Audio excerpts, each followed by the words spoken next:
Hello, मैं राजू रंजन आप सभी का R20 स्टडी चैनल पर फिर से स्वागत करता हूं। आज मैं इस वीडियो में आप लोग का जो चैप्टर 1 कर्वक था उसमें 1 से 6 तक का आप लोग का प्रश्न उत्तर करा दिए थे। और अगला क्वेश्चन है आप लोग का 7वां नंबर से। देखिए 7वां नंबर क्वेश्चन क्या कहता है। देखिएगा, मोहम्मद यही कभी जोड़ी सुनावा। क्या है, ध्यान दीजिए। मोहम्मद यही कभी जोड़ी सुनावा ना। यह कवि ने जोड़ी शब्द का प्रयोग किस अर्थ में किया है। कहा जाता है कि मलिक मोहम्मद जायसी जो थे अपने कविता में जोड़ी शब्द का प्रयोग किया है। एक सेंटेंस में एक जोड़ी शब्द का प्रयोग किया गया और उस जोड़ी शब्द का प्रयोग किस अर्थ में किया गया है उसके बारे में बताना है। चलिए ध्यान दीजिएगा। कहता कवि ने यह जोड़ी शब्द का प्रयोग जोड़ कर के अर्थ में किया है। मलिक मोहम्मद जायसी जो थे जोड़ी शब्द का अर्थ किस रूप में किया है, जोड़ कर के रूप में। इस पंक्ति के माध्यम से कवि यह बताना चाहते हैं कि वो इस कथा को जोड़कर सुनाए। मलिक मोहम्मद जायसी कहते हैं कि उनके द्वारा जो कविता सुनाया गया है उन्होंने उस कविता क्या किए, जोड़ कर सुनाए। और किस चीज़ से जोड़े थे, रक्त की लीला आकर जोड़े थे। और जिसने भी इसे सुना उसे प्रेम की पीड़ा का अनुभव हुआ। यानी कि मलिक मोहम्मद जायसी क्या किए थे, अपने प्रेम में पढ़ के क्या किए थे, अपने कविताओं को लिखे थे प्रेम भरी कथाओं को सुनकर। और उस कथा को सुनकर लोग क्या होते थे, प्रेम की पीड़ा का अनुभव करते हैं। ठीक है, यानी कि उन्होंने प्रेम में क्या दर्द होता है वो बताते हैं। आखिर इंसान कोई भी अगर किसी के प्रेम में रहता है तो किस प्रकार का दर्द अनुभव होता है।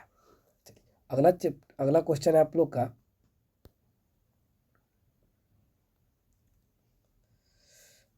अगला है 8वां नंबर क्वेश्चन। दूसरे कर्वक का भाव सौंदर्य स्पष्ट करें।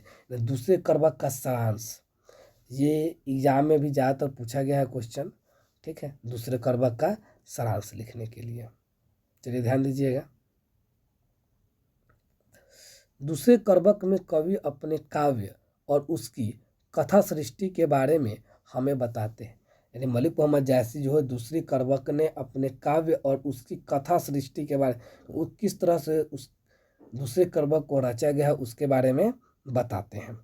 ठीक है, चलिए वे कहते हैं कि उन्होंने इसे रक्त की लीला आकर जोड़ा है। मलिक मोहम्मद जायसी कहते हैं दूसरे कर्वक में उन्होंने जो काव्य लिखा था, कर्वक दूसरा किसकी चीज से जोड़कर लिखा गया था, रक्त की लीला आकर जोड़ा गया था, जो गाढ़ी प्रीति के नयन जल में भिगोई हुई है। जो क्या है, गाढ़ी प्रीति, यानी कि उनके आंखों से आंसू बह रहे थे और उसमें प्रेम की क्या थी, धार बह रहे थे। यानी प्रेम भरी आंसुओं से वो क्या करते हैं, इसकी रचना शुरू करते हैं।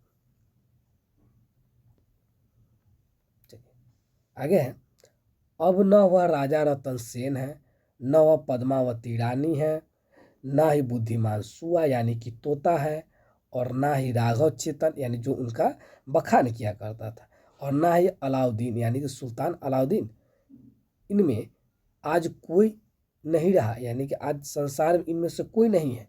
किंतु उनके यश यानी उनके द्वारा जो किए गए काम है, यश उनके यश के रूप में उनकी क्या रह गई है, यानी वो जो काम किए हैं उनके द्वारा किए गए काम को हम लोग किसके माध्यम से पढ़ते, कहानियों के माध्यम से याद करते हैं या उसके बारे में जानने की कोशिश करते हैं।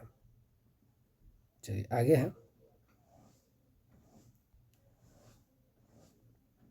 आगे ध्यान दीजिएगा। रह गई है, फूल झड़कर नष्ट हो जाता है पर उसकी खुशबू रह जाती है। कवि यह कहना चाहते हैं कि एक दिन वह भी नहीं रहेगा पर उसकी कीर्ति सुगंध की तरह पीछे रह जाए। यानी कहते हैं कि जब पुष्प क्या होता है, खिलता है तो वह झड़कर क्या होता है, नष्ट हो जाता है, परंतु उसकी जो खुशबू होती है वह क्या जाती है, इस धरती पर विद्यमान रह जाती है। किस रूप में, कीर्ति के रूप में। कीर्ति क्या है, सुगंध की तरह उनके पीछे रह जाती है। ठीक है, चलिए अगला आप लोग का 9वां क्वेश्चन है, व्याख्या करना है ना। क्वेश्चन नंबर 9 क्या कर रहा है, व्याख्या करने के लिए। चलिए ध्यान दीजिएगा। कर व्याख्या करें। क्या है? धनी सो पुरुष जस कीर्ति जासु, फूल मरे पर मरे न बासु। इसका अर्थ हुआ कि धन्य है वह पुरुष जिसकी कीर्ति आज भी इस धरती पर विद्यमान है। फूल जो है मर जाते हैं, ठीक है, परंतु उनकी सुगंध यानी नष्ट हो जाता है, परंतु उसकी सुगंध क्या होती है? रह जाती है। ठीक है, चलिए देखिए क्या कह रहा है। कहा जाता है प्रस्तुत पंक्ति मलिक मोहम्मद जायसी के द्वारा रचित करबक दूसरे करबक से ली गई है। यानी ये जो कविता थी किससे ली गई थी?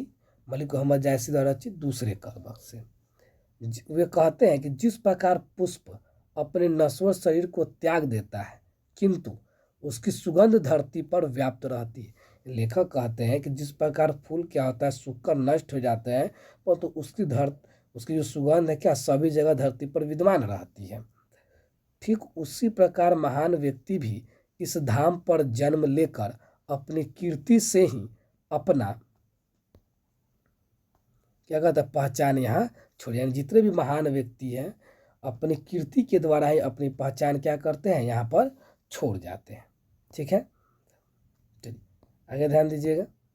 चलिए अब आगे आप लोग का है दूसरा चैप्टर यानी कि पद जो सूरदास के द्वारा लिखा गया है, यह आप लोग को अगले वीडियो में बताएंगे। इसके बारे में इसकी चर्चा अगले वीडियो में की जाएगी। तब तक के लिए आप लोग का धन्यवाद।